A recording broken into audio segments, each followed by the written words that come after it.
morning, everyone. I am headed in for my water sonogram this morning. I am running a little late as always. So I'm gonna keep this short and sweet. I'm a little nervous. The water sonogram is a lot like the HSG, and that hurt a lot, so I'm expecting this to hurt a lot. But yeah, I'll tell you guys all about it when I get out. Okay, have a great day, everyone. Hi, everyone. Oh my God, that hurt so much. I didn't know what to expect. I expected a lot like the HSG, and it was very similar. The hardest part for me is like my cervix is like tilted and like back up there, so they have to use like a really weird speculum to try and gain access to it. So like that was probably the part that took the longest, was like finding the cervix and like getting the speculum placed. But once they place that freaking catheter, it like your whole uterus contracts and it hurts. Like, oh my God. Like, if I've like always joked about like, oh, I'm gonna have a natural birth. Like, if that's what a contraction feels like F that. No, thank you. I will take the epidural. Like, that freaking hurt. And yeah, so it was just really painful. And then you like stand up and just like this waterfall comes out of you. It's just like, it was like just this weirdly weird experience. The good news is that my uterus looks normal. We are primed for transfer. I had no polyps, no fibroids, nothing. So yeah, everything's cleared. It looked really good.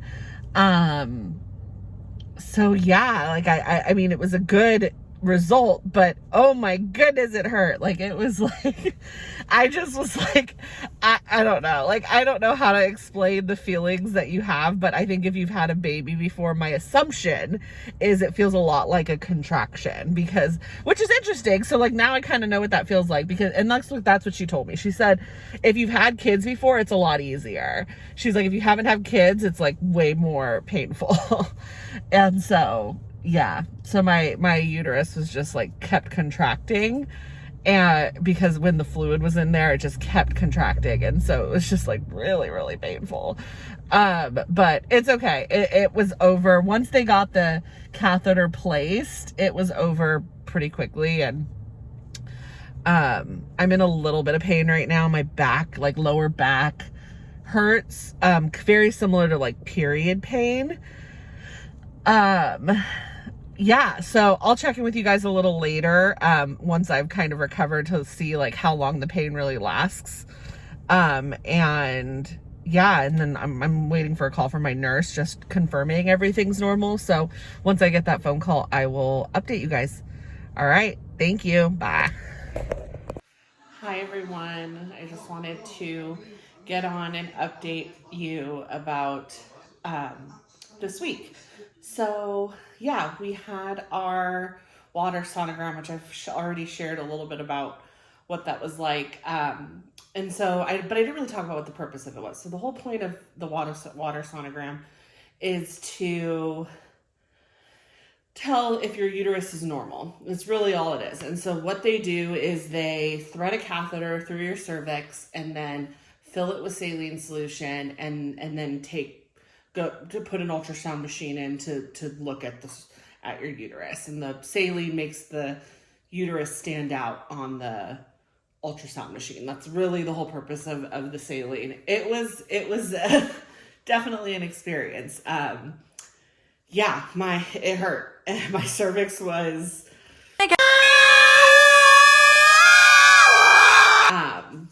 the whole experience was over in 15-20 minutes. It was a pretty quick experience, and yeah, everything came back normal. So we're now at a point where we're just waiting for a transfer. And so I am just kind of getting ready for transfer at the moment. There's this study that was done, and what happened was these women were all going through IVF, and they brought for half the women, they brought a clown while they were getting their transfer done, and the other half they didn't. And the women who had the clown brought to them during the transfer had more success than the women who didn't. And it's linking like laughter and just funny emotions to the success of an egg transfer, an embryo transfer. So I'm been really focused on that the last few days, and have been looking for funny movies, stand-ups, YouTube videos, things that are just going to make me laugh. I even told Jeremy to make a list of dad jokes to say while we're doing the transfer, just so like I'm trying to like release that serotonin to help negate, your stress hormones, to hopefully help the success of our transfer. So if anyone has any recommendations, comment down in the video of your favorite funny movie or stand-up, because we're gonna need a lot of them.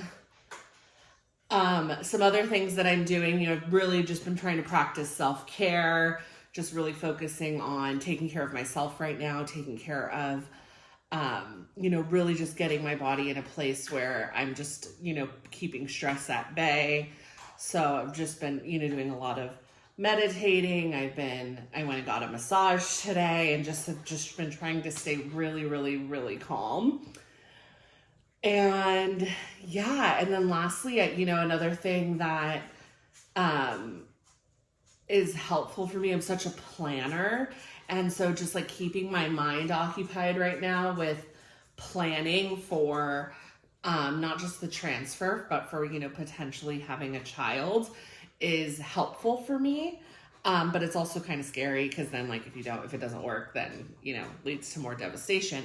But I've been trying to just stay really focused on the transfer and like really making sure I'm doing everything possible to be 100% ready for transfer, which should happen in less than a month. We're looking sometime in the middle of September is when it's going to happen. So it's really, really exciting. And I'm excited. Jeremy's excited. I think everyone's excited. And so, yeah, other than that, I don't really have much more to update you guys on.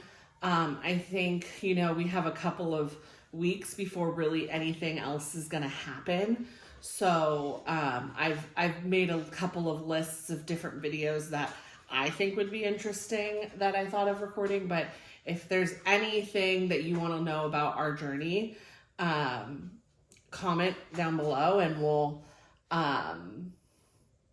maybe record some different videos on the background and history of kind of these past 6 years. So yeah, I hope everyone has a great week.